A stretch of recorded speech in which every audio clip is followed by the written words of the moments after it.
Soyez tous les bienvenus pour une transmission de plus de l'Institut Vie pour tous. Nous commençons une nouvelle série, toujours dans le livre de Genèse. Mais maintenant, le thème général devient Genèse transformée pour régner. Message 37, numéro 37. Jacob, la nécessité de transformation. Lecture biblique, Genèse chapitre 28, versets 1 à 22. Et toujours, avant que nous entrions dans le chapitre 28 du livre de Genèse, je voudrais commenter un peu concernant ce que j'ai dit hier dans le live du Pâques concernant le nom Beersheba. Peut-être que c'est un nom très peu connu et très peu connaissent la signification véritable de ce nom, surtout pour nous aujourd'hui. Beersheba est un nom donné à un puits que Abraham avait creusé quand il a reçu urgemment une terre pour s'établir, et c'est la terre de Guérar par le roi Abimelech des Philistins. Et ce puits a été prise par la force par les serviteurs d'Abimelech. Et Abraham a revendiqué ce puits qu'il a creusé. Il a revendiqué auprès du roi Abimelech, lui qui avait fait un serment pour reconnaître que réellement le puits a été creusé par Abraham. Je voudrais déjà lire ici, dans Genèse chapitre 21, là où on parle, dans le verset 28, Abraham mit à part 7 jeunes brebis, et Abimelech dit à Abraham, « Qu'est-ce que c'est cette jeune brebis que tu as mis à part ?» Il répondit, « Tu accepteras de ma main ces 7 brebis, afin que cela me serve de témoignage que j'ai creusé ce puits. » C'est pourquoi on appelle ce lieu Beersheba, car c'est là qu'ils jurèrent l'un et l'autre. Ils firent donc alliance à Beersheba. Donc, je voudrais vous montrer l'importance de Beersheba pour nous aujourd'hui.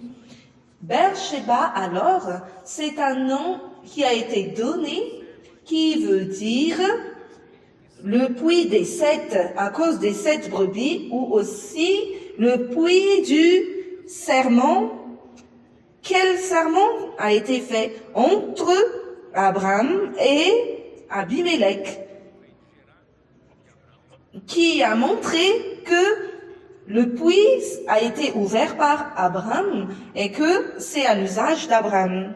Mes frères, pourquoi je donne beaucoup de valeur par rapport à cela?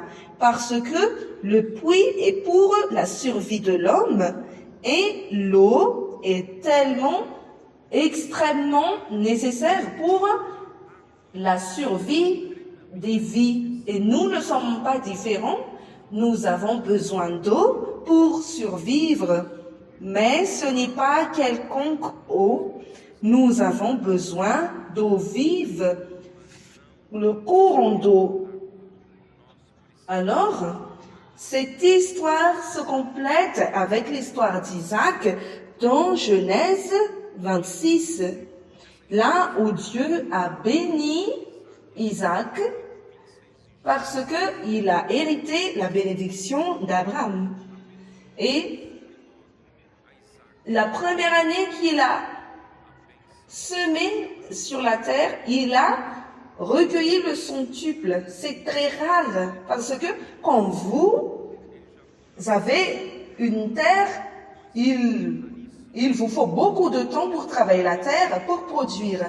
Alors, il faut d'abord labourer la terre, mettre des engrais, mettre des nutriments dans le sol afin de produire tant de grains. Et les agriculteurs savent très bien que c'est très rare. Mais la bénédiction de Dieu était avec Isaac, et la première année qu'il sema, il recueillit directement 100 pour 1. Parce que le Seigneur lui a béni, et il est devenu un homme prospère, très riche. Et les Philistins lui enviaient. Mes frères, qu'est-ce que cela signifie pour nous dans le sens spirituel? Mes frères bien-aimés, quand nous vivons une vie religieuse qui ne produit pas de fruits pour Dieu, une vie qui ne compte pas sur la bénédiction de Dieu, pour la fertilité, pour la multiplication que Dieu désire tant, l'ennemi de Dieu est content et il ne fait rien contre nous. Mais quand le Seigneur nous bénit, quand nous commençons à produire des fruits pour Dieu et quand nous prospérons en faisant la volonté de Dieu, l'envie prend place et commence à donner des difficultés au peuple de Dieu pour ne pas produire. Et quel est l'objectif de l'ennemi pour le peuple de Dieu? L'ennemi veut que le peuple de Dieu ne produise plus de fruits. Je viens de parler par rapport au puits, l'importance de l'eau. Donc, la manière pour l'ennemi de Dieu de maintenir le peuple en dehors de la prospérité de Dieu et aussi la bénédiction de Dieu, c'est en coupant l'approvisionnement d'eau. Est-ce que ce n'est pas cela? Donc, ils ont commencé à encombrer les puits que Abraham avait creusés. Et Isaac ne se laissait pas faire, n'était pas satisfait, mais Isaac et ses serviteurs ont commencé à creuser de nouveau ces puits qu'Abraham avait creusés. Parce que sans l'eau, la volonté de Dieu ne prospère pas et la volonté de Dieu n'avance pas. Donc, il a fallu creuser ces puits de nouveau et il avait donné les mêmes noms que Abraham avait donné parce que c'était des héritages.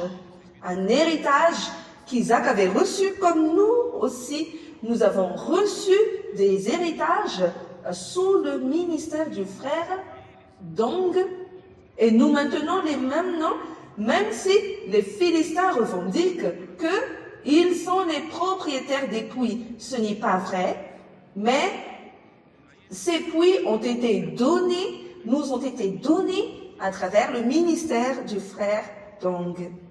Alors, ils ont creusé de nouveau dans le verset 19 du Genèse chapitre 26.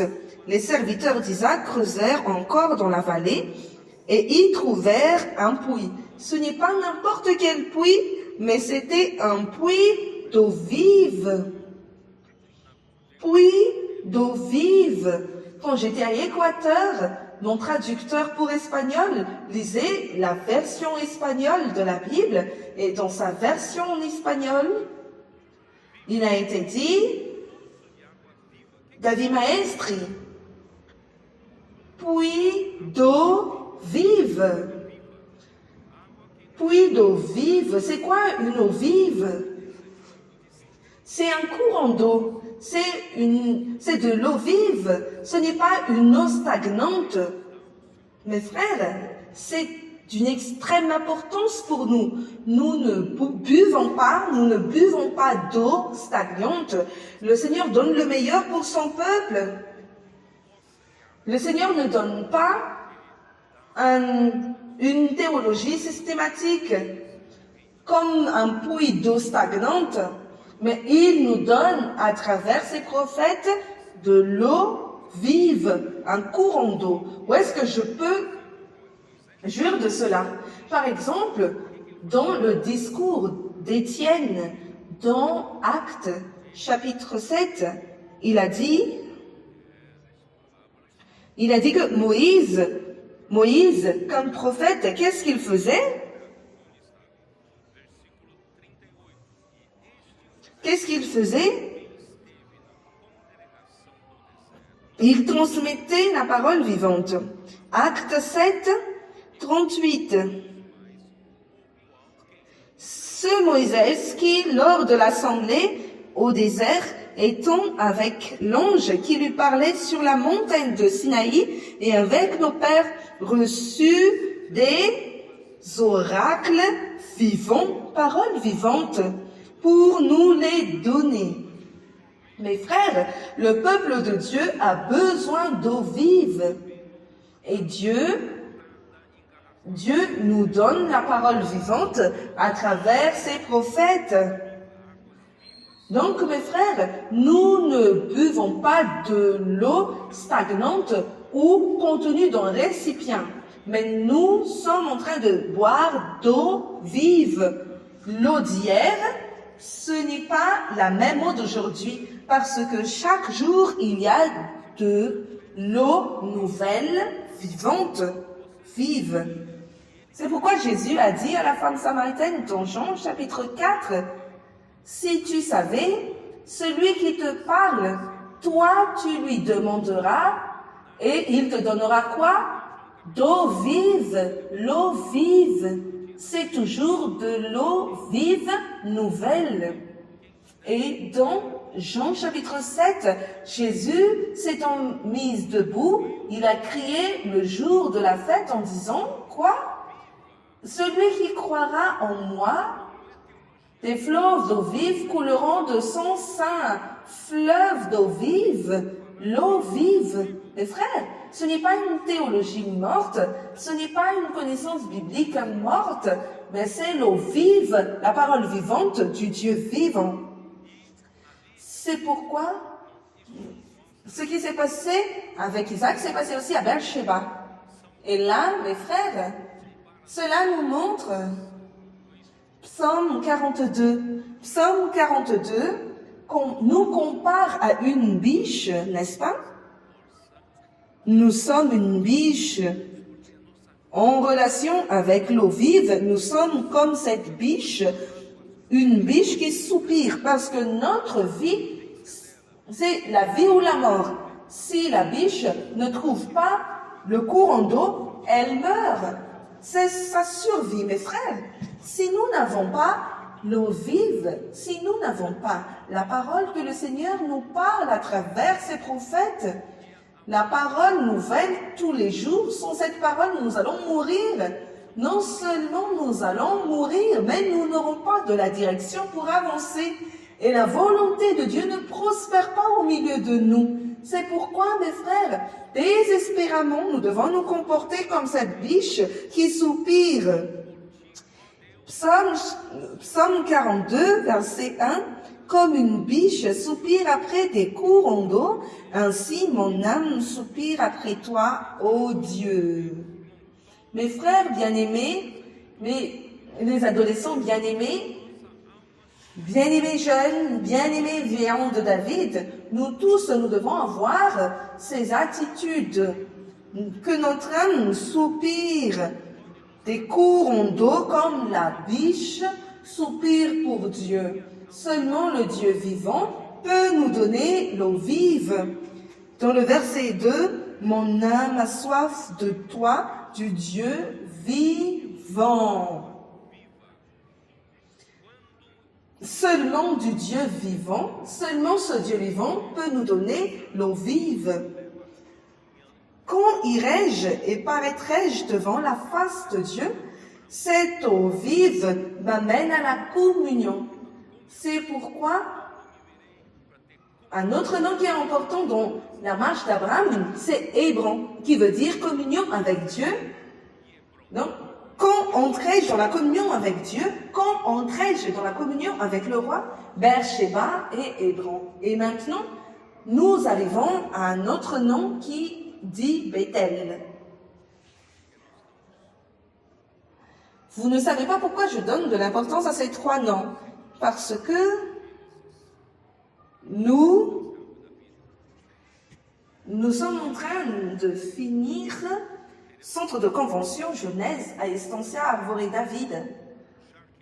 Là où nous aurons deux grandes salles au rez-de-chaussée. Et vu que l'édifice s'appelle Genèse, le nom s'appelle Genèse, et vu que nous travaillons avec Genèse, le commencement, maintenant, nous passons par Genèse, transformée pour régner. Nous devons voir la signification. Ces deux salles au rez-de-chaussée, la salle marron, nous allons appeler la salle Beersheba. Et au désert, nous voulons creuser un puits pour trouver de courants d'eau, eau vive. Et la salle verte, nous allons appeler Hébron, la salle Hébron, afin que nous puissions avoir communion avec Dieu. Et l'éditorium d'en haut, nous allons appeler l'auditorium Bethel, la maison de Dieu. L'objectif final de Dieu, c'est l'édification de la maison de Dieu, afin que vous puissiez voir pourquoi je donne valeur à ces trois noms. Allons nous arrêter ici, mais allons sur Genèse, chapitre 28. Isaac appela Jacob, le bénit et lui donna cet ordre. Tu ne prendras pas une femme par les filles de Canaan. Pourquoi? Parce que Ésaü avait pris 2 femmes. Parmi les filles de Heth, c'était des Héthites. Et ces 2 femmes d'Ésaü dégoûtaient les parents, c'est-à-dire Isaac et Rebecca. Pourtant, mes frères bien-aimés jeunes, ne prenez pas pour femmes ces personnes qui vont vous éloigner du Dieu vivant et qui vont vous amener à adorer des faux dieux ou aussi vous éloigner du chemin de Dieu, de la volonté de Dieu. Et la femme, pourtant la femme a été donnée à l'homme comme aide semblable, mais pour aider l'homme en quoi? Pour aider l'homme à servir Dieu. Donc, ça n'a aucun sens que vous preniez pour femme une personne qui vous retire du service pour Dieu. Au contraire, mes frères, nous devons avoir des conjoints qui vont nous aider à servir Dieu, qui seront un avec nous, qui ne vont pas nous dévier, ni notre cœur de servir Dieu et faire sa volonté. Mais cette histoire vient avec une arrière-plan. C'est quoi l'arrière-plan? Vous savez très bien que dans Genèse 27, le message précédent, j'ai parlé à Guayaquil, à Équateur, Jacob, avec toutes ses ruses et avec l'ingéniosité de sa mère, Rebecca, ils ont réussi à obtenir la bénédiction d'Isaac. D'accord? Ne me demande pas si c'est illicite. Je ne crois pas aussi que c'est illicite, mais à cause du cœur de Jacob, qui aimait le droit d'aînesse, il dut aussi au cœur d'Ésaü, qui faisait peu de cas la bénédiction d'Abraham, et pourtant la promesse qui a été donnée à Abraham par Dieu d'hériter la terre et d'avoir une descendance, Ésaü n'a pas donné valeur, mais Jacob a valorisé cela. Et Dieu aime les personnes qui valorisent ce qu'il valorise. Et moi, ce matin, j'espère que je parle à ceux qui valorisent ce que Dieu valorise. Alors, avec ces stratagèmes, réellement, Isaac a béni Jacob. C'est clair que si Dieu n'a pas permis cela, cela ne serait pas passé, mais tout cela s'est passé sous sa souveraineté et Jacob a fini par recevoir la bénédiction d'Isaac. Pourtant, nous pouvons toujours voir dans Genèse 27, 35,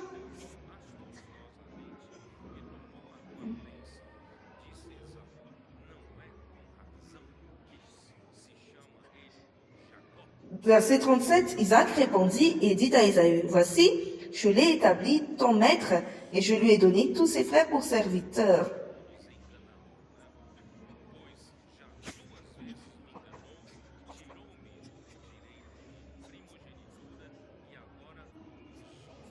Verset 35, Isaac dit, « Ton frère est venu avec ruse, et il a enlevé ta bénédiction. » Ésaü dit, « Est-ce parce que l'on n'a appelé du nom de Jacob qu'il m'a supplanté 2 fois ?»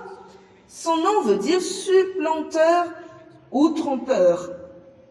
Il a enlevé mon droit d'aînesse, et voici maintenant qu'il vient d'enlever ma bénédiction.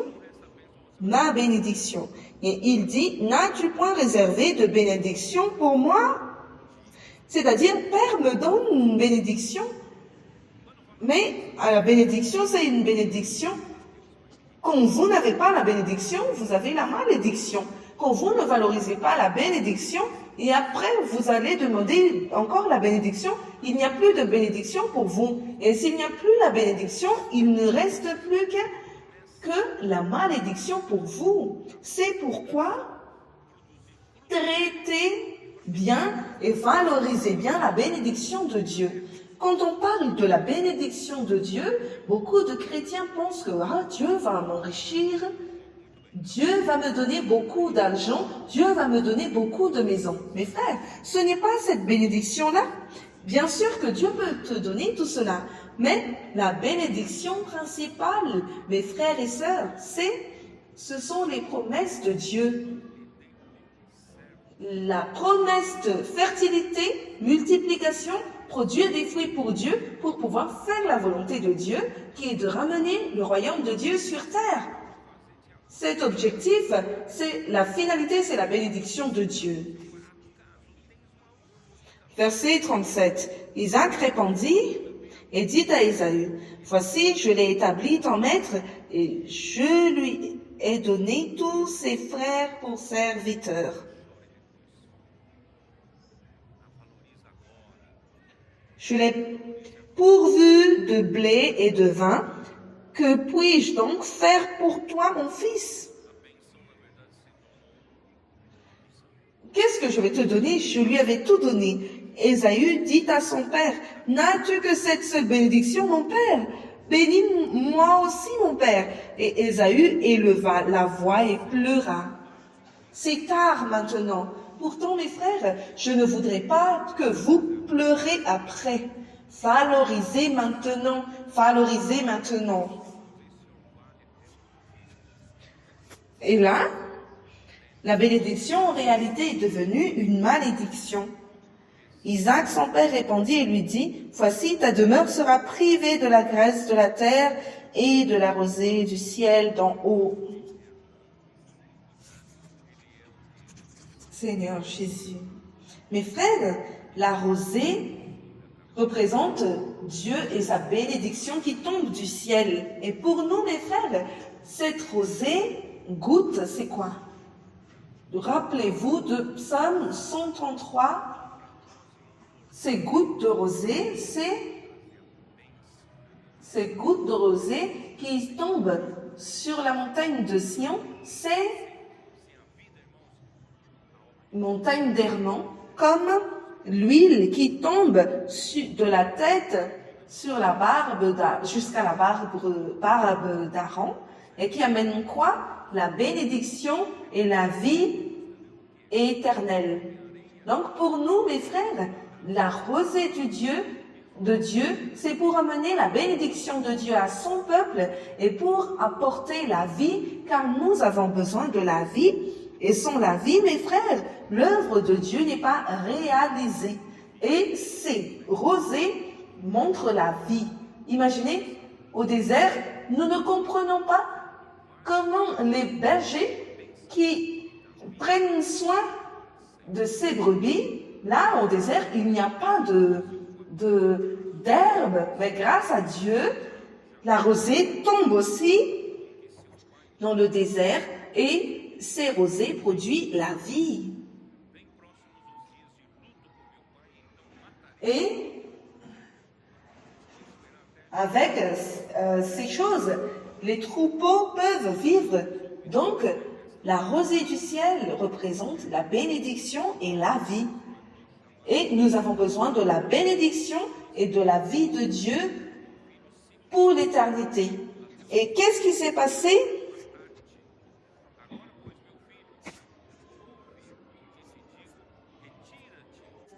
Et après, qu'est-ce qui s'est passé? Dans le verset 41 du chapitre 27, Ésaü conçut de la haine contre Jacob à cause de la bénédiction de son père. De son père qu'il avait béni. Et Ésaü disait en son cœur, « Les jours du deuil de mon père vont approcher et je tuerai Jacob, mon frère. » C'est-à-dire qu'il a dit qu'il va attendre, je vais attendre que mon père meure et je vais tuer Jacob. On rapporta à Rebecca les paroles d'Ésaü, son fils aîné. Elle fit alors appeler Jacob, son fils cadet, et elle lui dit, « Voici Ésaü, ton frère veut tirer vengeance de toi en te tuant. Maintenant, mon fils, écoute ma voix. Lève-toi, fuis chez Laban, mon frère à Charan, et reste auprès de lui quelque temps jusqu'à ce que la fureur de ton frère s'apaise, jusqu'à ce que la colère de ton frère se détourne de toi et qu'il oublie ce que tu lui avais fait. Alors je te ferai revenir. Pourquoi serais-je privé de vous deux en un même jour? » Rebecca dit à Isaac, « Je suis dégoûtée de la vie à cause des filles de Heth. Si Jacob prend une femme comme celle-ci, parmi les filles de Heth, parmi les filles du pays, à quoi me sert la vie? » C'est-à-dire, notre fils Ésaü avait pris pour femme les filles de Heth et il est devenu un dégoût pour elle. Donc, c'est pourquoi Isaac a envoyé Jacob à Paddan-Aram. C'est pourquoi dans le verset 2 du chapitre 28 de Genèse, on dit « Lève-toi, va à Paddan-Aram, à la maison de Bethuel, père de ta mère, et prends-y une femme d'entre les filles de Laban, frère de ta mère. »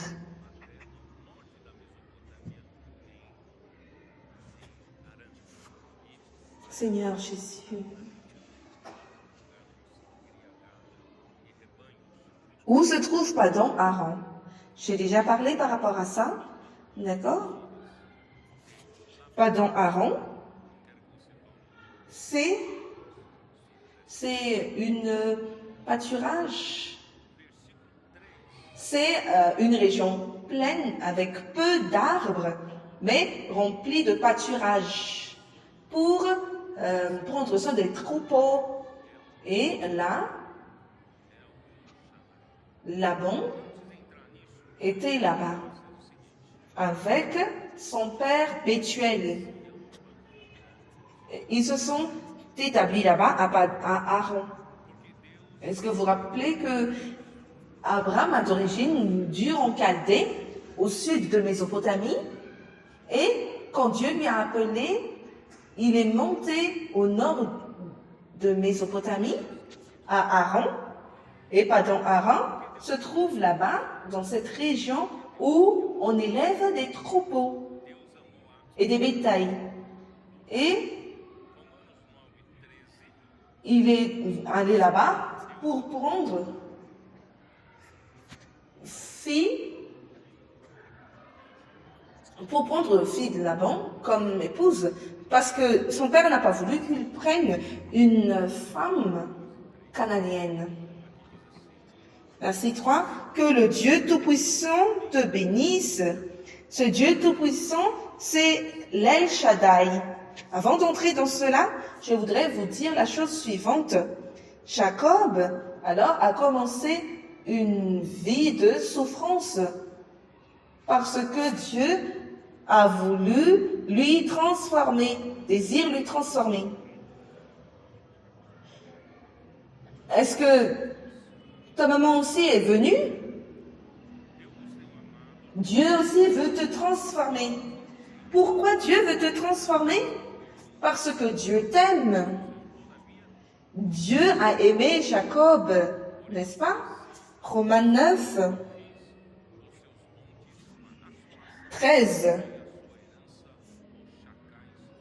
Dieu a aimé Jacob. Qui a trouvé le verset?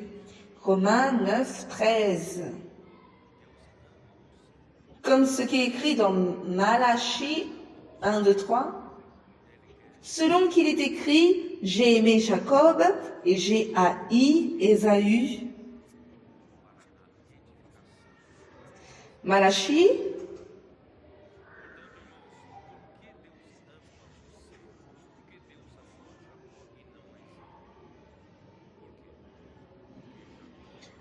Malachie, chapitre 1, verset 2. Qu'est-ce qu'on dit? Je vous ai aimé, dit l'Éternel, et vous dites, en quoi nous as-tu aimés? Ésaü n'est-elle pas frère de Jacob, dit l'Éternel? Cependant, j'ai aimé Jacob, et j'ai eu de la haine pour Ésaü. J'ai fait de ces montagnes une solitude. J'ai livré son héritage au chacal du désert. Mes frères, Dieu nous aime. Dieu vous aime, Dieu t'aime. Si Dieu t'aime, il veut te transformer en une personne utile pour l'édification de la maison de Dieu. D'accord? Pourtant, mes frères, pourquoi Dieu t'aime? Pourquoi Dieu a aimé Jacob et non Ésaü? Parce que Jacob a valorisé le droit d'aînesse. Jacob valorisait la bénédiction d'Abraham. Jacob valorisait les promesses que Dieu avait données à Abraham. Est-ce que vous valorisez cela? Est-ce que tu valorises cela?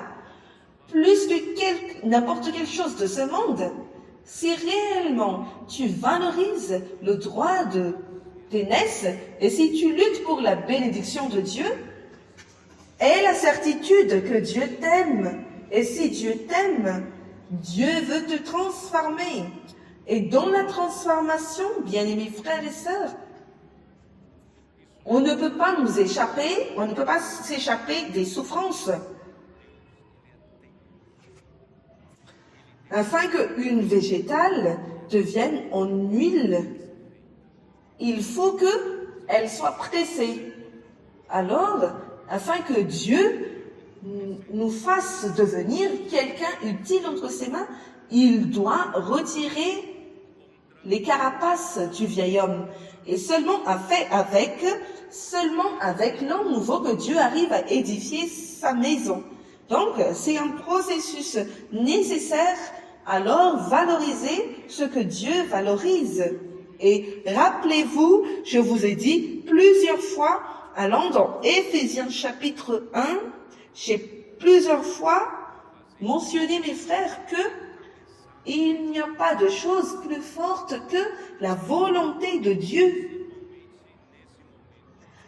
J'ai déjà montré cela quand j'ai lu Romains chapitre 9. Mes frères, Dieu, il est un Dieu têtu. Il a tout simplement une volonté et sa volonté doit être faite. Que vous soyez contre ou que vous soyez en faveur. Il va faire sa volonté et sa volonté va se passer. Mais le meilleur que tu sois en sa faveur. Parce que si tu es contre, tu ne vas pas valoriser comme Ésaü.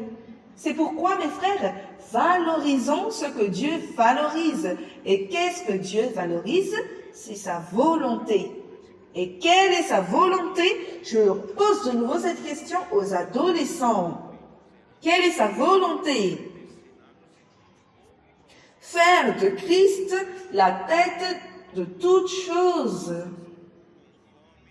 Et principalement, dans ce moment, premièrement, être à notre tête, être à la tête de l'Église. Et c'est ça, mes frères, la volonté de Dieu, que vous voulez ou que vous ne voulez pas.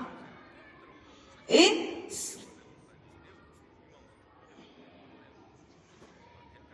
donc, si vous êtes en faveur de la volonté de Dieu, et si l'objectif de votre cœur est en faveur de cette volonté, vous aurez la bénédiction tout au long de votre vie.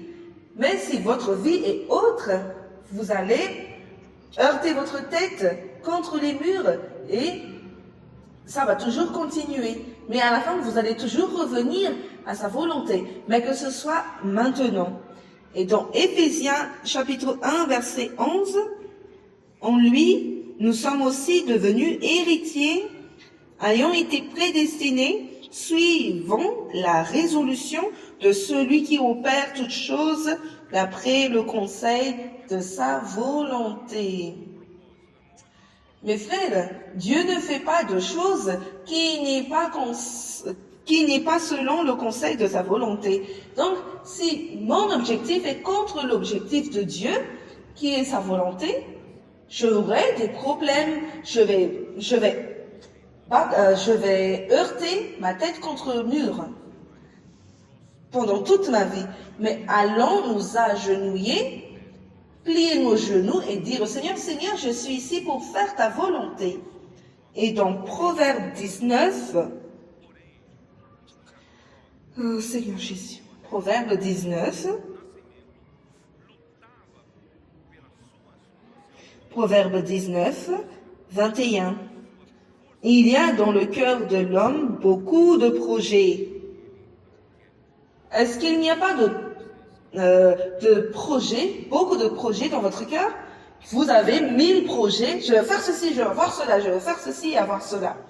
Il y a beaucoup de projets dans le cœur de l'homme. Mais c'est le dessein de l'Éternel qui s'accomplit. Donc, le mieux,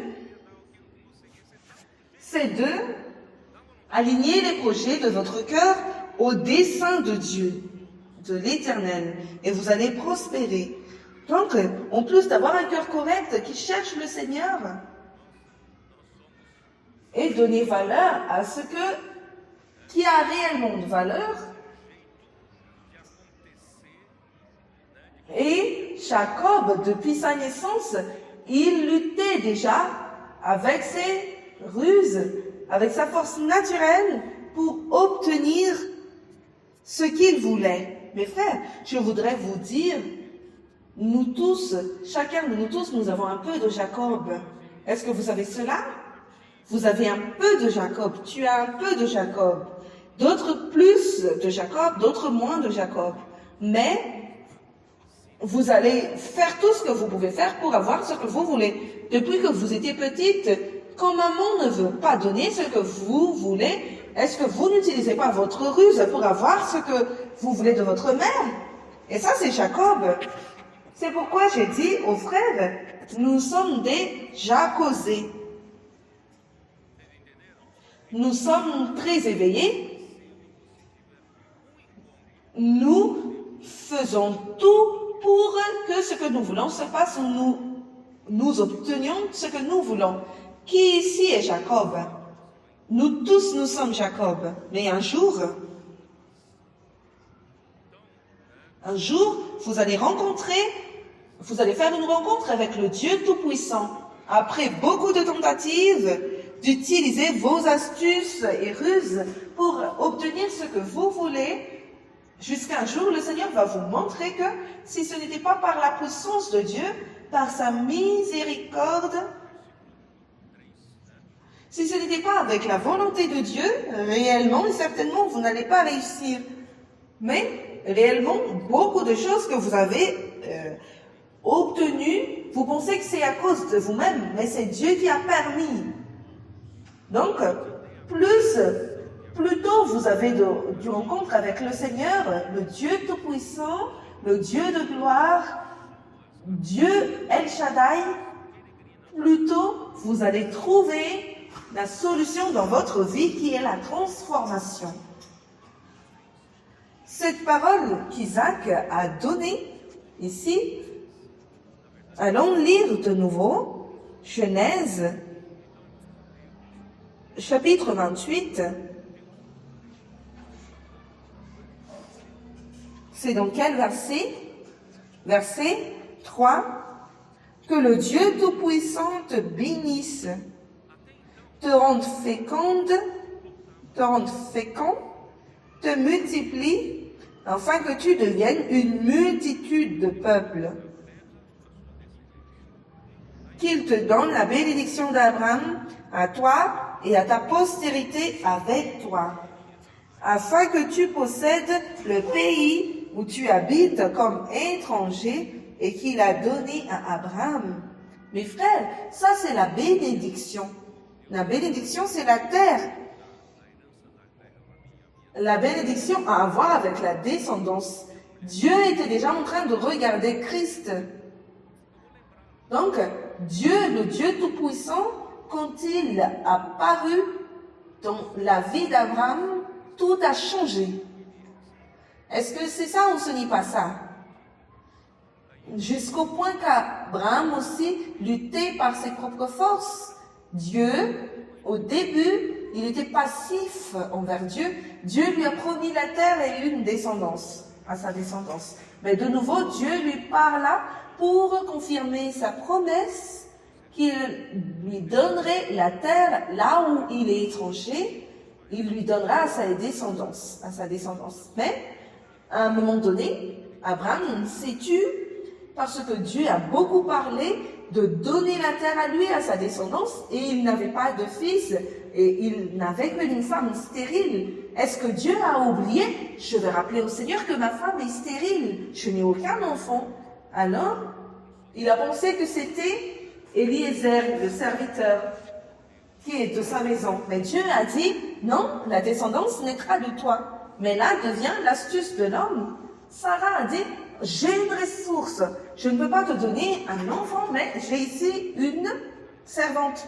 Mais parce que Dieu a dit qu'il faut que la descendance naisse de toi, donc ça n'a pas besoin que ça sorte de moi. Donc, prends Agar, ma servante, comme femme. Et de là est né Ismaël. Quand Ismaël était né, il avait 80 ans. Il était arrivé à Canaan à 75 ans.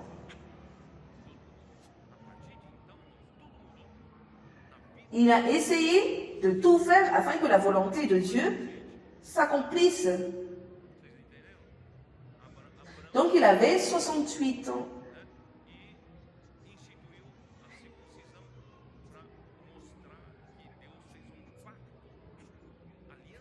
Donc, quand Ismaël était né, il avait 86 ans. Et après, quand Ismaël était né, durant 13 ans, il y avait l'absence de la visite de Dieu pour lui. Et quand il a eu 99 ans, dans Genèse 17, 1, 2, on dit, Dieu lui a apparu et Dieu lui a dit, je suis le Dieu Tout-Puissant. Je suis le Dieu Tout-Puissant, marche devant ma face et sois intègre. Donc, quand le Dieu El Shaddai apparaisse dans la vie d'une personne, tout change. Tout change. À partir de là, mes frères, tout a changé dans la vie d'Abraham. La vie d'Abraham a changé totalement. Pourquoi? Il a changé de nom. Abraham est devenu Abraham. Et après, il a institué la circoncision pour montrer que Dieu a fait un pacte, alliance avec l'homme, que l'homme n'utilisera plus la force de sa chair pour aider Dieu. Et c'est ça le signe de la circoncision. Et après, Dieu a changé aussi le nom de Saraï pour devenir Sarah et lui a promis un fils qui est un grand miracle que personne n'espérait. Vous comprenez? Alors, mes frères, l'apparition de l'El Shaddai dans la vie d'une personne change tout. Seulement que El Shaddai va apparaître après que vous ayez lutté avec toute votre propre force, vous devez changer. Parce que vous êtes toujours sur cette étape-là où vous luttez beaucoup avec votre propre force et votre propre ruse et vos propres moyens pour toujours obtenir ce que vous voulez. Tout cela touche même vos affaires, votre famille, votre relation sociale. Vous êtes toujours ceux qui font tout pour pouvoir avoir ce que vous voulez. Mais quand le moment de la maturité n'est pas encore venu, El Shaddai ne va pas encore apparaître. Pourtant, El Shaddai veut vous apparaître. Et quand est-ce que El Shaddai est apparu à Jacob? C'est encore plus loin, mais pas maintenant. Alors, j'espère que vous êtes sur cette étape, là où El Shaddai veut vous apparaître pour changer toute votre vie. Oh Seigneur Jésus. Donc, quand j'ai déjà dit par rapport à ça, j'ai déjà parlé. Donc, mes frères, il y a beaucoup de significations. Isaac a mentionné El Shaddai à son départ. Parce que, mes frères, Jacob, supplanteur, n'a jamais sorti de la tente, qui ne voulait pas être comme son frère, qui est chasseur, vaillant. Lui ne sortait jamais de la tente de sa mère. Et maintenant, pour ne pas mourir, pour ne pas être tué par son frère Ésaü, sa mère lui envoya seul voyager, seul dans le désert. Regardez le désespoir de ce garçon. C'est la peur. Voyez, maintenant vous prenez une voiture, un bus, mais à son époque, il n'y avait pas de voiture. On ne sait pas alors si c'était un char ou bien un animal. Mais en marchant dans le désert, il peut rencontrer tout risque qui peut exister, que ce soit des malfaiteurs ou des animaux. Vous pouvez mourir par ces choses. Alors, mes frères, pour un homme, un jeune homme qui n'était jamais sorti de la tente de sa mère, il doit sortir maintenant. Pourquoi il a dû payer tous ces prix? Par amour à ce que Dieu aimait. Il aimait le droit d'aînesse, il aimait la bénédiction, il aimait la promesse que Dieu a donnée à Abraham. Et vous? Est-ce que vous serez disposé pour payer n'importe quel prix pour la chose que Dieu valorise? Est-ce que vous serez disponible pour s'aventurer grâce au Seigneur? Nos adolescents, la maison des adolescents, s'émancipent, sont perfectionnés par le CEBEV, par le PAC. Ils ont de l'aventure déjà pour aller dans l'autre côté de la terre, Japon, Corée du Sud, Afrique, en allant dans des endroits qu'ils ne connaissent pas avec une culture différente. Et ils sont disposés à tout. Tout cela, c'est grâce à qui? Grâce à quoi? Grâce à quoi? Pourquoi ils payent ce prix? Mes frères, vous payez le prix pour ce que vous donnez valeur. Vous ne payerez pas le prix pour une chose que vous ne donnez pas valeur. C'est pourquoi, mes frères, allons donner valeur aux choses que Dieu donne valeur. Et le Seigneur sera avec vous. Le Seigneur était avec Jacob, n'est-ce pas? Oh Seigneur Jésus, allons-y. Et dans cette séquence de versets, on enregistre ici que dans le verset 5, et Isaac fit partir Jacob, qui s'en alla à Padan-Aram, auprès de Laban, fils de Bethuel, l'Araméen, frère de Rebecca, mère de Jacob et d'Ésaü. Ésaü vit qu'Isaac avait béni Jacob et qu'il l'avait envoyé à Padan-Aram pour y prendre une femme, et qu'en le bénissant, il lui avait donné cet ordre: tu ne prendras pas une femme parmi les filles de Canaan. Il vit que Jacob avait obéi à son père et à sa mère, et qu'il était parti pour Padan-Aram.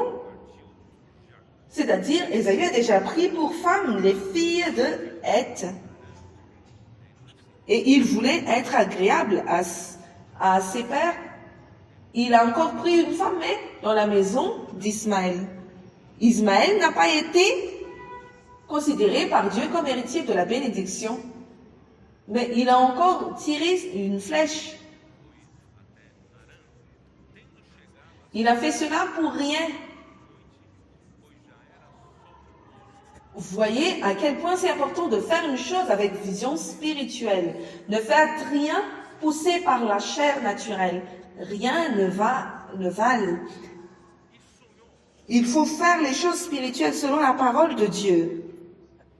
Et après, allons voir, dans le verset 10, voilà la partie importante du message. Jacob partit de Beer-Sheba et s'en alla à Charan. Rappelez-vous de nouveau de Beer-Sheba. Beer-Sheba, c'est là que nous avons le courant d'eau vive, et c'est là que nous luttons pour pouvoir avoir cette eau, courant d'eau vive. C'est à travers elle que nous prospérons spirituellement. Donc, il partit de Beer-Sheba et s'en alla à Charan. Il arriva dans un lieu où il passa la nuit, car le soleil était couché. Il y prit une pierre dont il fit son chevet, et il se coucha dans ce lieu-là. Et il eut un songe. Et voici, une échelle était appuyée sur la terre.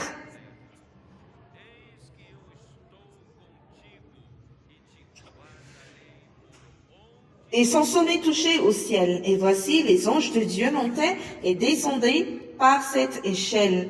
Et voici, l'Éternel se tenait au-dessus d'elle, et il dit: je suis l'Éternel, le Dieu d'Abraham, ton père, et le Dieu d'Isaac. La terre sur laquelle tu es couché, je la donnerai à toi. Je la donnerai à toi et à ta postérité. Ta postérité sera comme la poussière de la terre. Tu l'étendras à l'Occident et à l'Orient, au septentrion et au Midi. Et toutes les familles de la terre seront bénies en toi et en ta postérité. Voici, je suis avec toi, je te garderai partout où tu iras, je te ramènerai dans ce pays, car je ne t'abandonnerai point, que je n'ai exécuté ce que je te dis. Mes frères, ça, c'est le Dieu de celui qui aime la volonté de Dieu, de celui qui est disposé à souffrir pour cette vision. Vous pouvez être certain que si votre cœur est dans cela, 1000 choses et beaucoup de choses peuvent se passer dans votre vie, mais Dieu est avec vous, il ne vous abandonnera pas. Même dans un moment où vous pouvez penser que Dieu vous a abandonné, non, il ne vous a pas abandonné, il vous permet tout simplement de passer par une telle épreuve pour votre transformation. Et Jacob se leva de bon matin, il prit la pierre dont il avait fait son chevet, il eut peur et dit, verset 16, Jacob s'éveilla de son sommeil et il dit: certainement l'Éternel est en ce lieu et moi je ne le savais pas. Il eut peur et dit: que ce lieu est redoutable, c'est ici la maison de Dieu, c'est ici la porte des cieux. Dieu n'avait jamais parlé de la maison de Dieu à Jacob, mais Jacob avait une vision et la révélation. Mes frères, dans notre vie et dans notre vie spirituelle, nous avons besoin de la parole de Dieu qui nous donne la vision et la révélation, d'accord? Allons maintenant à la partie de l'échelle. Dans le songe qu'il avait, il avait une échelle. Et cette échelle, ici, on parle que l'échelle touchait la terre. L'appui de l'échelle était la terre. Et là, vous voyez, l'échelle servait de canal qui lie le ciel et la terre au ciel. Et il y avait un trafic, échange. Il y avait un échange. Les anges qui ne descendaient pas, mais qui montaient. Les anges qui montaient et qui descendaient du ciel. Tout cela, c'est très intéressant, mes frères. Et dans Jean, chapitre 1, 48, qu'est-ce qu'on dit?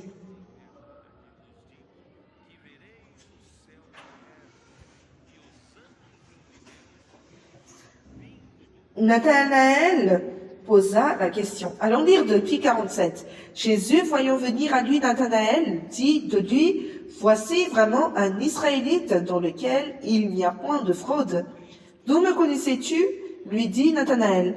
Jésus lui répondit, « Avant que Philippe t'appelât, quand tu étais sous le figuier, je t'ai vu. » Nathanaël répondit et lui dit, « Rabbi, tu es le Fils de Dieu, tu es le roi du ciel. »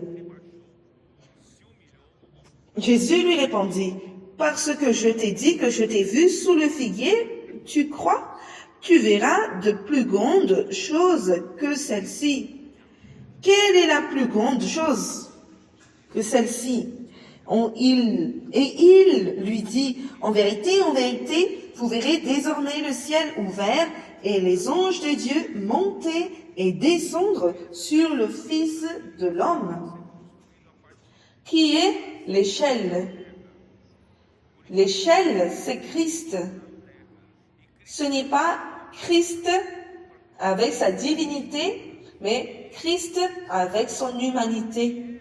Parce que il s'est disposé à laisser le ciel, sa position de Fils de Dieu, et il s'est rabaissé, s'humilié, est devenu homme. Il a pris la figure humaine, il est devenu chair, il est la parole devenue chair qui habita parmi nous. Et ce Christ, c'est le Fils de l'homme, venu pour quoi? Venu sur terre pour établir, mes frères, un canal de liaison au ciel. Et ce canal de liaison doit être construit de la base de la terre. C'est pourquoi cette échelle s'appuyait sur terre. Christ est venu sur terre pour construire cette échelle. Et lui-même, il est cette échelle qui est la construction de l'échelle.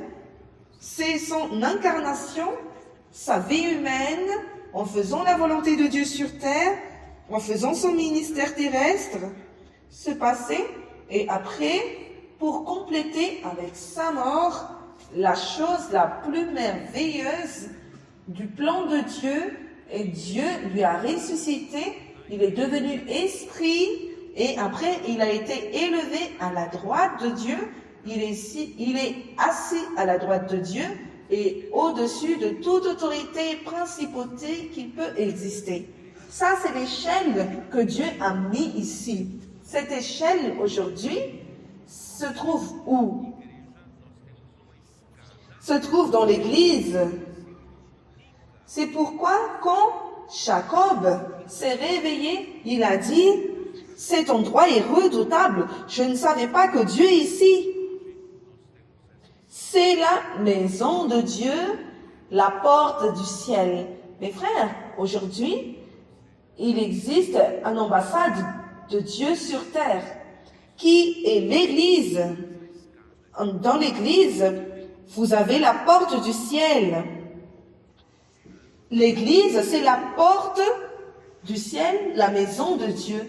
L'Église n'appartient pas à cette terre. L'Église, c'est l'ambassade de Dieu ici sur terre.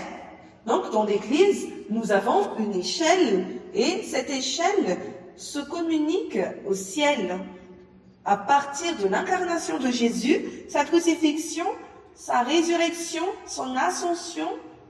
Aujourd'hui, nous avons cette échelle, une porte ouverte vers le ciel. C'est pourquoi, quand vous faites l'immersion, ça fonctionne. Parce que Christ a ouvert cette échelle pour vous, afin que vous ayez une communication directe avec le ciel.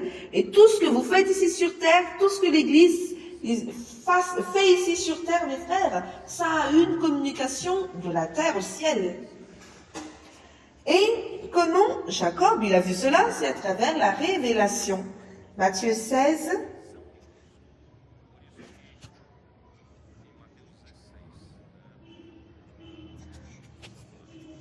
Vous, pendant cette année, je n'ai pas souligné cela, surtout pour les adolescents, afin que vous compreniez à quel point c'est important que nous ayons la vision qui vient par la révélation de Dieu, jusqu'à ce que nous connaissions Christ réellement comme il est. Nous avons besoin de révélation. Si Dieu, le Père, ne nous révèle pas, ne se révèle pas à nous, nous ne connaissons pas encore Christ. Et nous ne connaissons Christ que comme une histoire. Mais nous avons besoin de la vision de Christ. Matthieu 16. On y va. Jésus alors à Césarée de Philippe. Nous avons Césarée de Philippe ici. Dans une atmosphère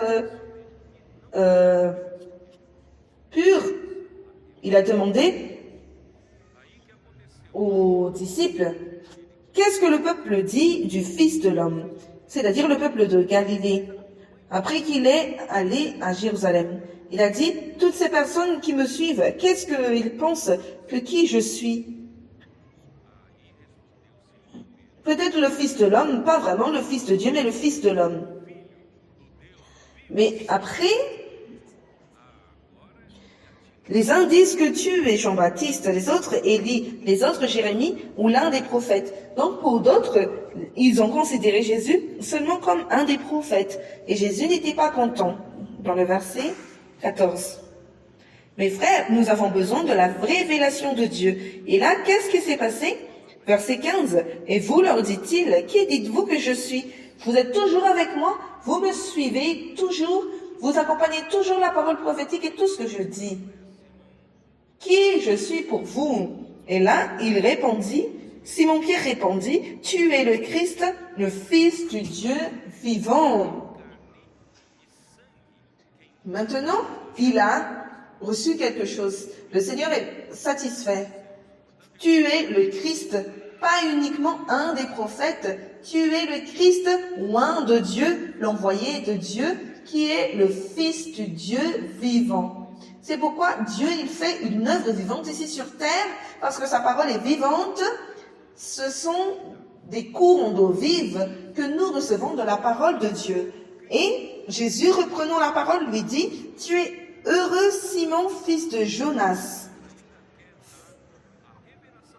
Fils de Jonas.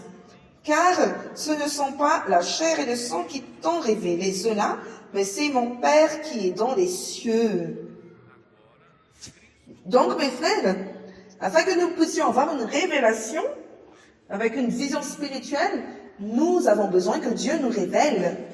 Donc, vous ne pouvez pas connaître Christ d'une manière charnelle, mais vous devez connaître Christ à partir d'une révélation que Dieu vous donne.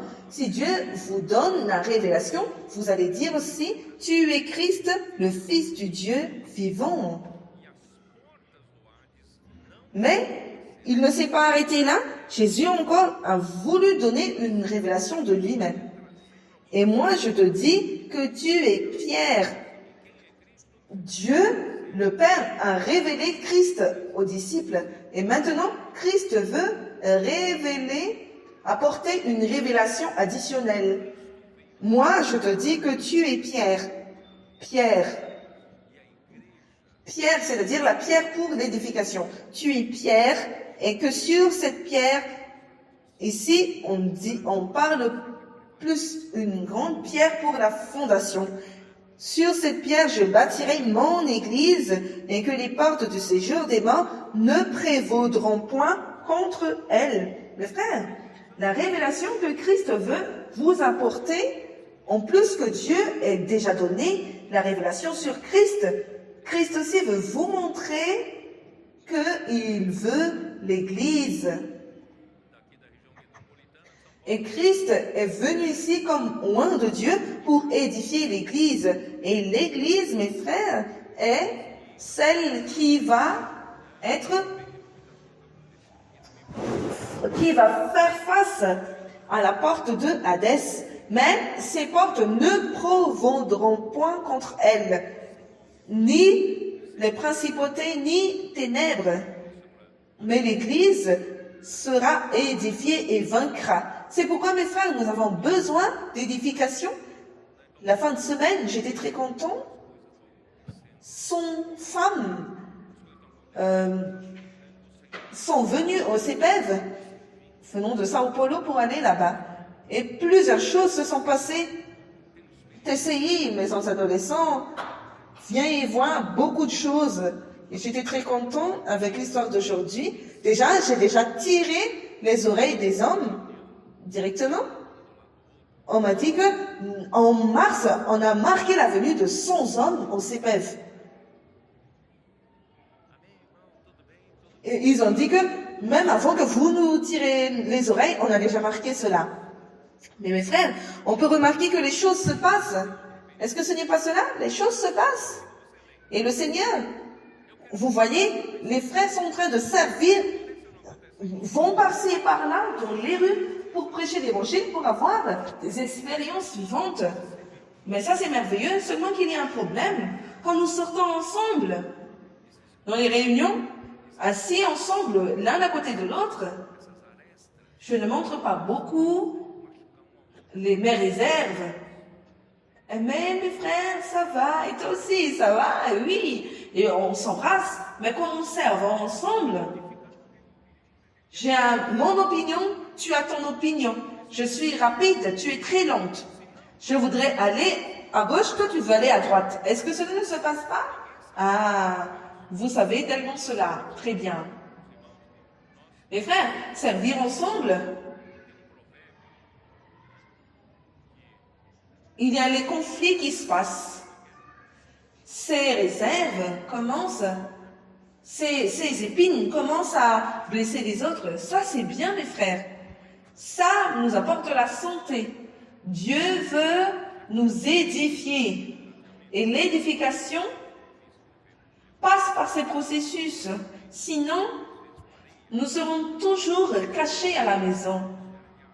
Personne ne connaît mon défaut. Mes défauts. Mais en servant ensemble, mes frères, vous savez qu'il y a un proverbe que, mes frères, on dit que le fer avec un autre fer s'aiguise. Et plus nous sommes comme ça aussi, plus nous allons donner de la forme. Et les choses piquantes sur nous vont disparaître. C'est pourquoi Paul a dit aux Philippiens, complétez ma joie en pensant la même chose, en ayant le même amour, soyez unis d'âme, en ayant le même sentiment. Mes frères, tout cela vient à travers l'édification. Cela c'est positif, cela c'est bon. Donc, Dieu veut une église édifiée. Une église édifiée, mes frères, la porte de l'enfer. Les portes de l'enfer ne prévaudront point contre elle. Nous allons vaincre cette guerre et nous allons établir le royaume de Dieu sur terre. Parce que, il dit, je te donnerai les clés du royaume des cieux, ce que tu liras sur la terre sera lié dans les cieux, et ce que tu délieras sur la terre sera délié dans les cieux. Alors, la réalité du royaume des cieux, c'est une église édifiée. Mais c'est un processus que nous allons encore passer. Allons-y.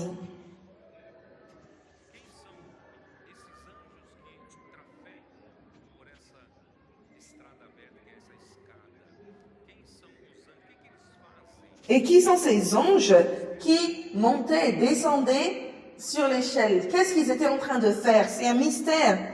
Quelles sont leurs fonctions? Ils étaient en train de monter et descendre. Pour faire quoi? Hébreux 1 nous donne un indice. Quel est le rôle des anges? On parle des milliards. Vous pouvez dire que ce sont des millions, mais ce sont des milliards. Et vous pouvez vous demander pourquoi il y a beaucoup d'anges comme ça.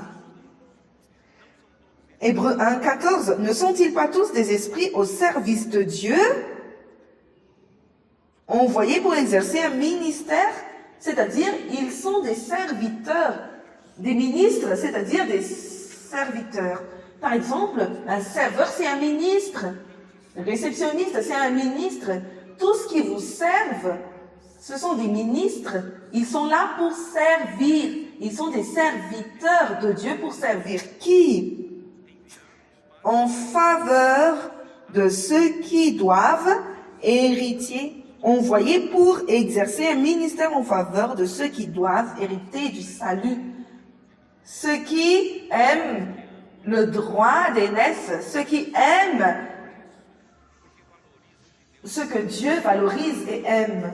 Ce sont là les Jacob. Même si Dieu a encore déjà causé dans leur vie, nous avons des anges qui nous servent parce que Dieu désire nous transformer pour l'édification de la maison de Dieu. Oh Seigneur Jésus. Et Jacob se réveilla de son sommeil.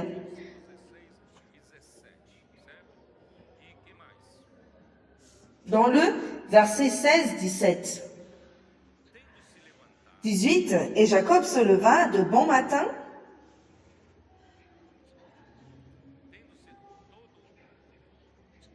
Et Jacob se leva de bon matin. Il prit la pierre dont il avait fait son chevet, et il la dressa pour monument, et il versa de l'huile sur son sommet. Et il donna à ce lieu le nom de Béthel, mais la ville s'appelait auparavant Luz.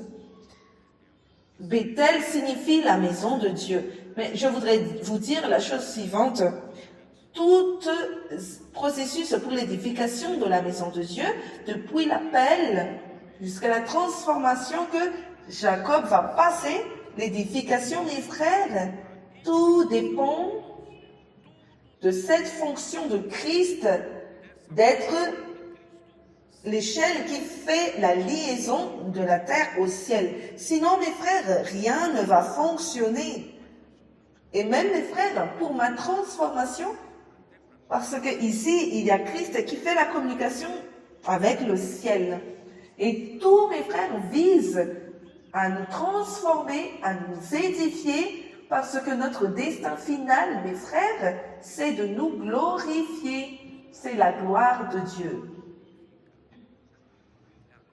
Comment ça, frère Pedro, vous avez relié avec la gloire? Jean 1,14. Qu'est-ce qu'on dit?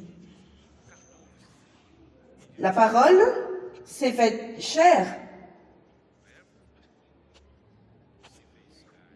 Elle a habité parmi nous, pleine de grâce et de vérité. Et nous avons contemplé sa gloire, une gloire comme la gloire du Fils unique venu du Père. Donc, il était venu pour construire cette échelle. Il est venu comme Christ. Il a habité parmi nous, rempli de grâce et de vérité. Mes frères, la grâce, c'est tout ce que nous recevons sans mérite, sans payer le prix, seulement croire au Seigneur Jésus et nous recevons cette grâce afin que Dieu nous remplisse avec la réalité de la vie. Dieu veut retirer de nous toute fausseté du vieil homme, tout mensonge qui s'exprime de notre vieil homme. Et Dieu veut retirer tout cela et nous donner la consistance. Dieu veut nous remplir de vérité et réalité. Mais quel est le destin final de tout cela? Dieu Il veut me donner la grâce, la vérité et tout cela pour produire quoi? Pour m'amener à la gloire. Est-ce que vous savez cela? C'est quoi m'amener à la gloire? C'est m'insérer dans la gloire de Dieu lui-même, en Dieu lui-même, parce que la gloire c'est Dieu. C'est pourquoi dans Romains 8, il dit, celui qui l'a appelé, il a aussi justifié, et ce qu'il a justifié, il a aussi glorifié. Si avec lui nous souffrons, avec lui nous serons aussi glorifiés. Mes frères, non? Le destin final, c'est la glorification.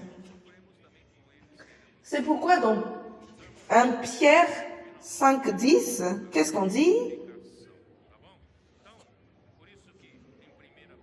Ça, on vaut la peine de faire ce choix que Jacob avait fait, même si nous souffrons comme Jacob, il a souffert, ça, on vaut la peine.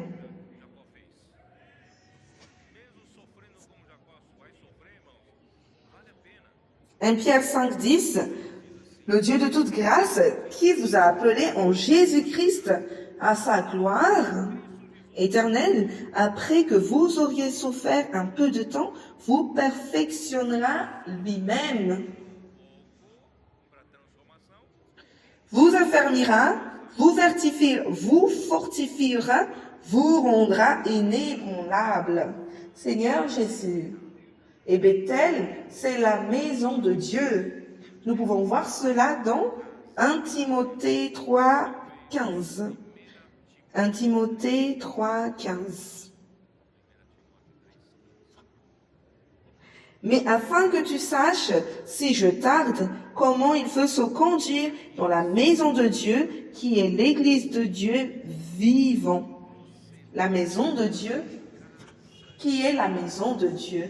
La maison de Dieu, c'est l'église du Dieu vivant. Mes frères, l'église n'est pas du Dieu mort. Ce n'est pas une religion morte. Ce n'est pas une assemblée des croyants.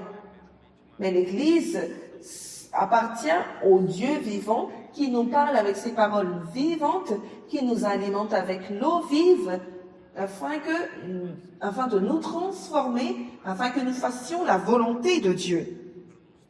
Donc, l'église, c'est la maison de Dieu, l'église du Dieu vivant,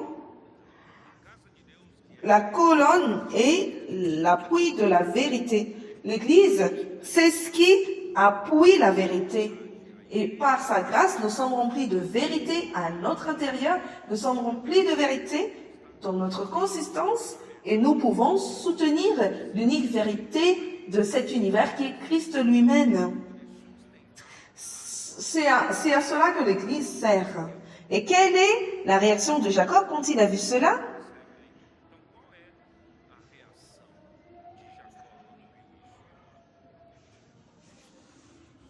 Et lui, il a pris une pierre comme oreiller. Vous, dans votre maison, vous avez tout votre confort. Je parle aux adolescents. Vous, dans votre maison, vous avez votre confort de vie. Votre mère arrange votre lit. Est-ce que ce n'est pas comme ça? Et vous lancez vos chaussures l'un dans un autre endroit et l'autre dans un autre endroit. Vous mettez vos habits par terre. Tout ce que vous avez, vos parents vous donnent. Mais maintenant, vous devez devenir mature. Vous avez besoin d'être transformé. Aller dans la maison des adolescents et après aller au CEPEV. N'est-ce pas, Jonis? Au CEPEV, est-ce qu'il y a des tennis éparpillés par-ci, par-là? Et les chaussettes?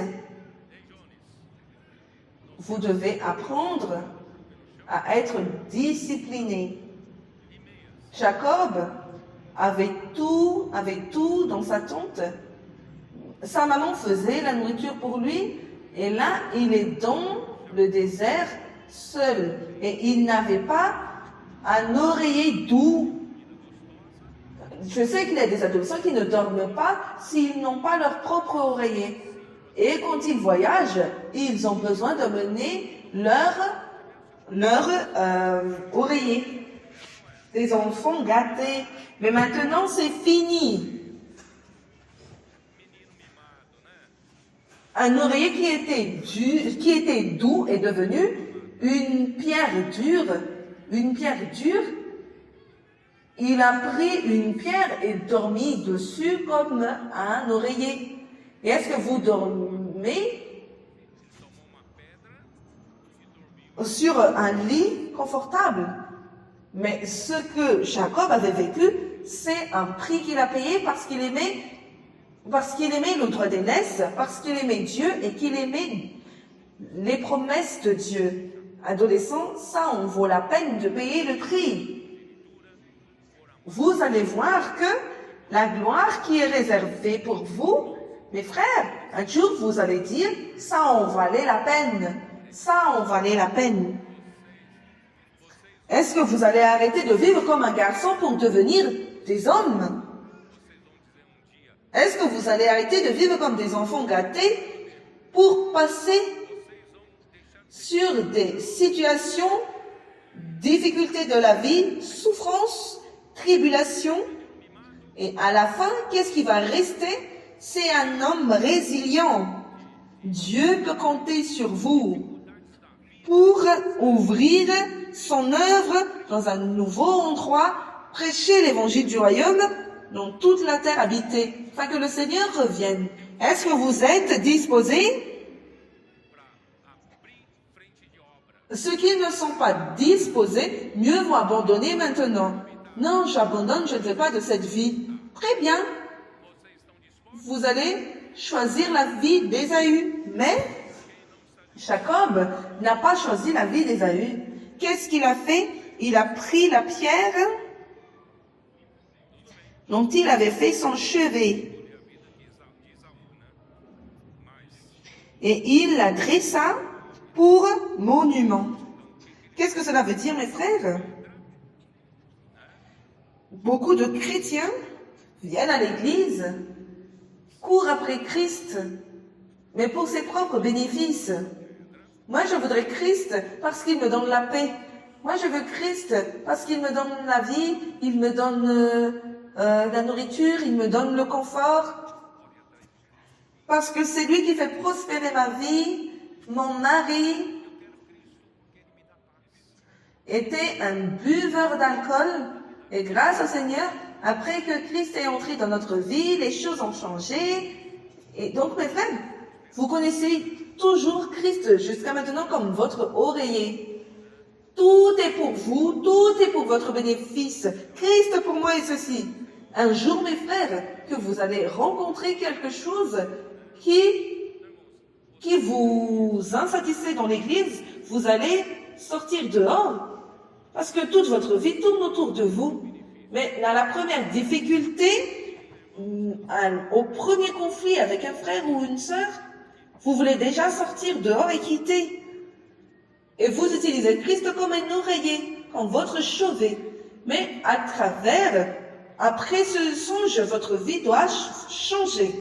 Vous devez prendre ce chevet, votre oreiller, et dresser comme un monument. L'édification de l'Église, Ésaïe 28, allons-y, qui est cette pierre qui est devenue une colonne. C'est Christ pour l'édification de l'Église. Verset 17.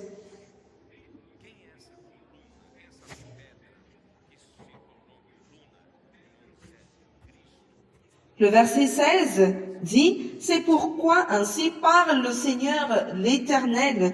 Voici, j'ai mis pour fondement en Sion une pierre éprouvée, une pierre angulaire de prix, solidement posée.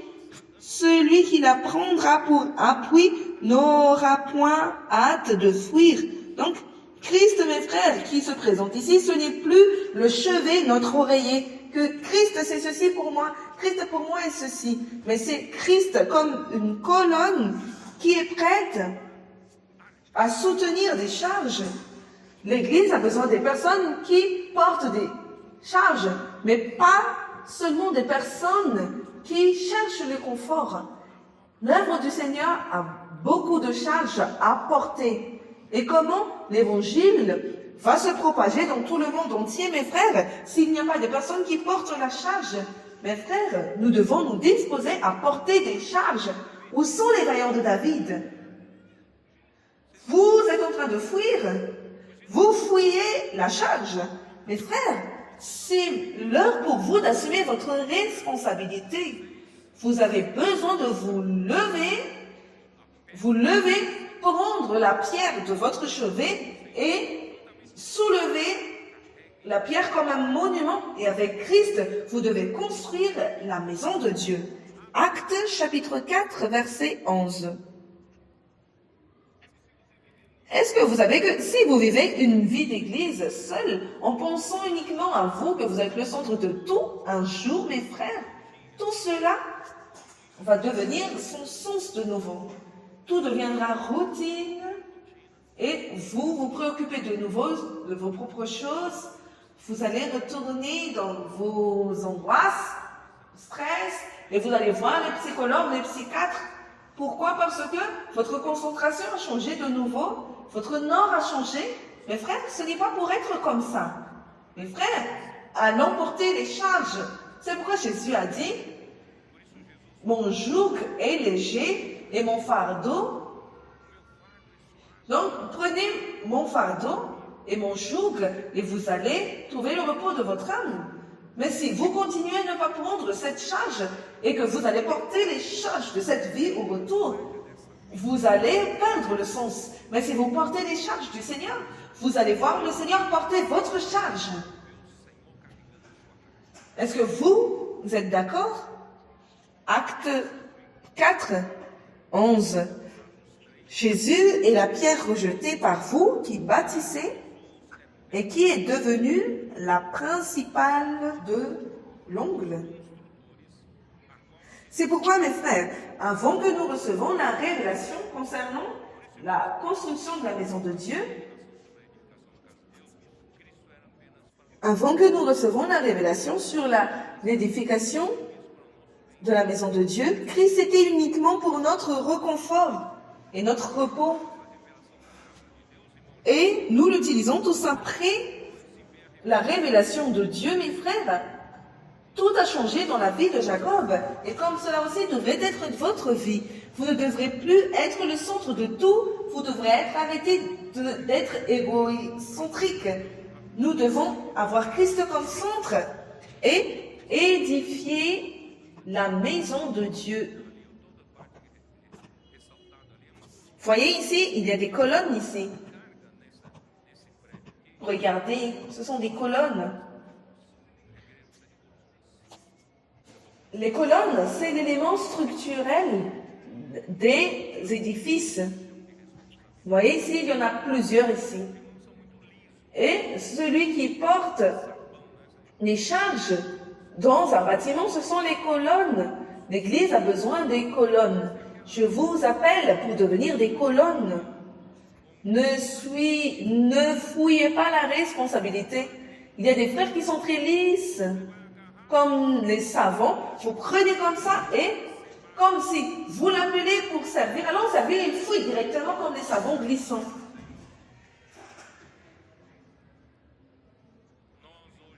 Vous voyez, comme ça. Vous prenez comme ça et directement, le savon glisse de votre main. Arrêtez d'être comme ça. Allons nous disposer pour servir le Seigneur. Aujourd'hui, nous sommes des pierres vivantes pour l'édification. 1 Pierre 2, 4, 5.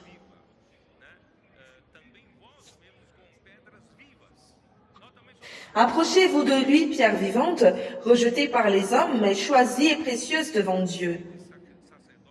Pierre vivante. Christ, c'est la pierre vivante. Et vous-même, comme des pierres vivantes, nous aussi, nous sommes des pierres vivantes. Édifiez-vous pour former une maison spirituelle, un saint sacerdoce, afin d'offrir des victimes spirituelles agréables à Dieu par Jésus-Christ.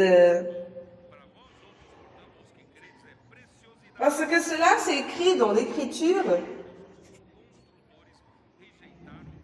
Car il est dit dans l'Écriture, « Voici, je mets en Sion une pierre angulaire, choisie, précieuse, et celui qui croit en elle ne serait pas confus. L'honneur est donc pour vous qui croyez, mais pour les incrédules, la pierre dont qu'ont rejeté ceux qui bâtissaient est devenue la principale de l'angle. »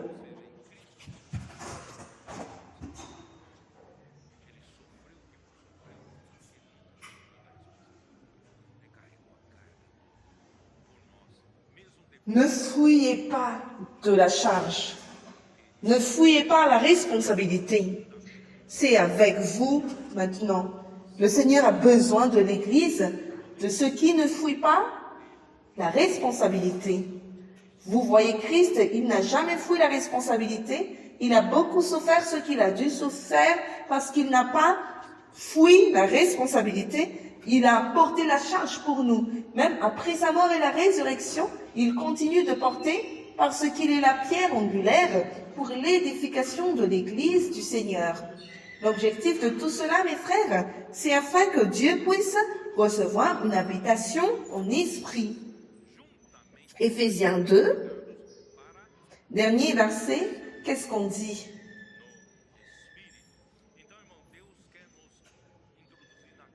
Vous avez trouvé? Éphésiens 2, à partir du 21, en lui tout l'édifice, bien coordonné, s'élève pour être un temple saint dans le Seigneur.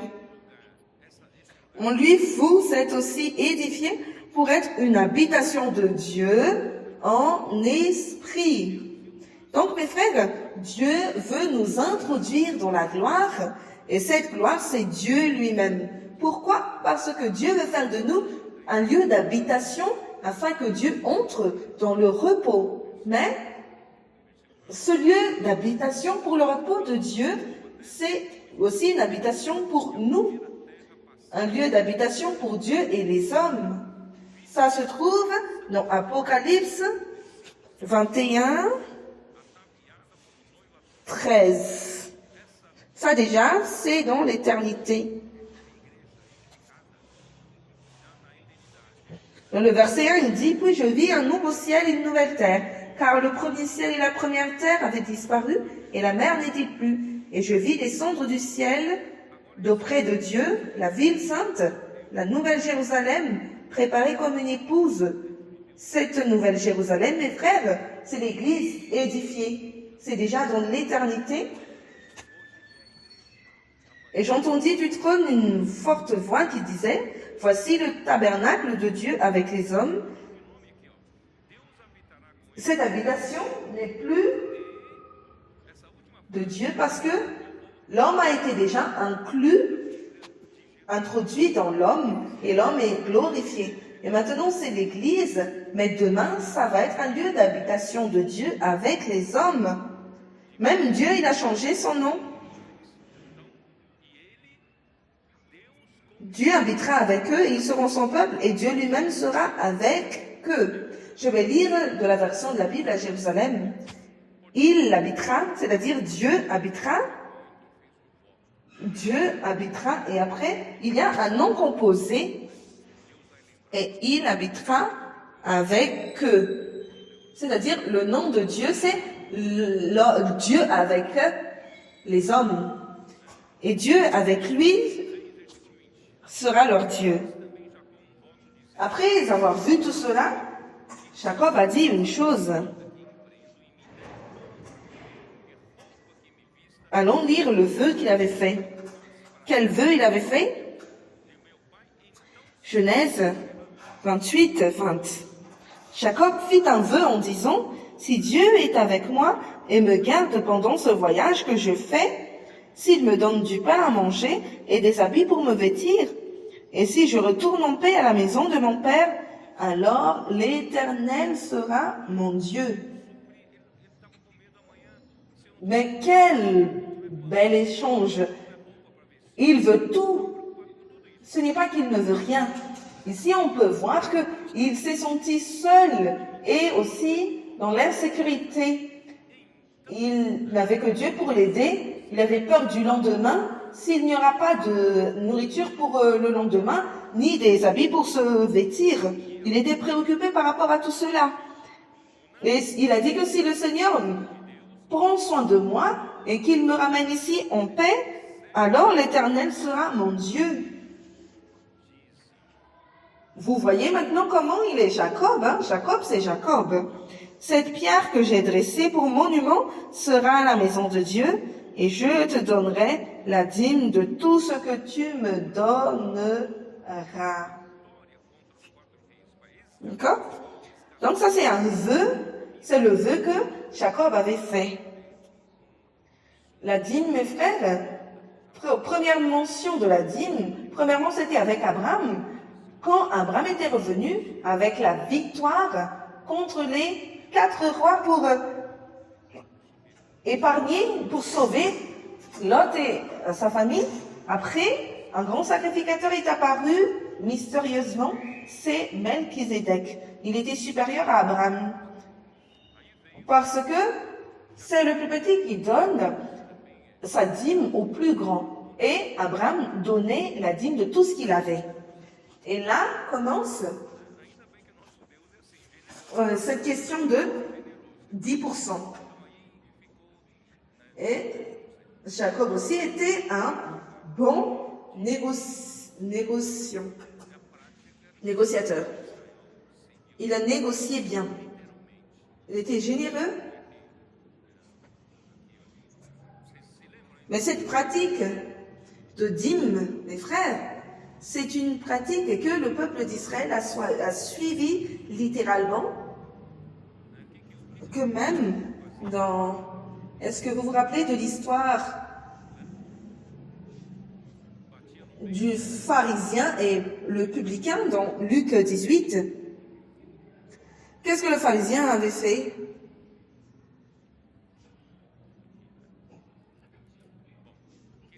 Il frappait sa poitrine, c'est ça? Luc 18.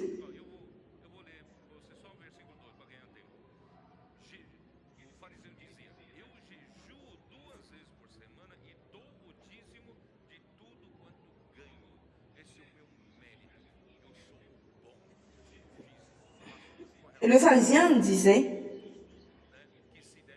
je jeûne 2 fois la semaine, verset 12, je donne la dîme de tous mes revenus. Donc, ça c'est mon mérite. Je fais dedans, je fais tout pour Dieu, j'accomplis tout ce qui doit être accompli pour Dieu, j'accomplis tout. Donc, la dîme, mes frères, c'est le maximum de tout ce que vous gagnez. Peut-être que c'est pour éloger les hommes. Mais Jésus, quand il est venu dans Matthieu 5, 20, qu'est-ce qu'il a dit?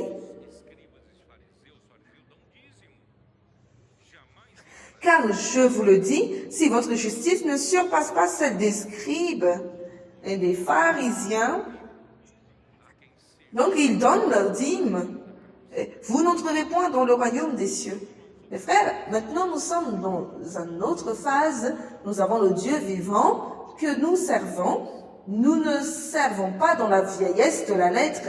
Donc qu'est-ce qui s'est passé avec l'Église primitive? Quand ils ont été touchés par la parole des apôtres, ils ont persévéré. Acte 2, 42, vous savez très bien, ils ont persévéré dans l'enseignement des apôtres, dans la communion fraternelle, mais ainsi de suite. Mais quelle est la réaction immédiate? La crainte s'emparait de chacun dans le verset 43, et il se faisait beaucoup de prodiges et de miracles par les apôtres. Donc, c'était vraiment une autre ambiance. 44 dit, tous ceux qui croyaient étaient dans le même lieu et ils avaient tout en commun. Ils vendaient leurs propriétés et leurs biens et ils en partageaient le produit entre tous selon les biens de chacun. Ici, c'est tout. Ici, c'est tout. Tous les apôtres. Personne ne considérait que c'était sa propre position. C'est pourquoi, mes frères, grâce au Seigneur, le Seigneur nous a donné l'opportunité de servir au Seigneur avec notre ressource, les investisseurs du royaume. Mes frères, finalement, réellement, nous avons les ressources pour envoyer les missionnaires dans tous les continents. Et nous avons des ressources Aussi, afin que nous puissions établir des structures, louer des maisons d'adolescents, louer des maisons des colporteurs, louer des maisons des missionnaires, dans ces endroits où nous sommes. Tout cela, c'est grâce aux offrandes des investisseurs du royaume. C'est pourquoi, mes frères, ne sois pas celui qui ferme ses mains pour le Seigneur. Ouvre vos mains. Ne sois pas comme Jacob qui dit, si le Seigneur me bénit, si le Seigneur me donne tout, je vais tout simplement donner la dîme. Ça, c'est une bonne négociation. Mais ne fais pas ça avec le Seigneur. Donne tout au Seigneur. Tout ce que le Seigneur vous met à cœur, c'est au Seigneur, parce que votre vie est pour le Seigneur et pour faire sa volonté. Amen. C'est ça, Jésus est le Seigneur.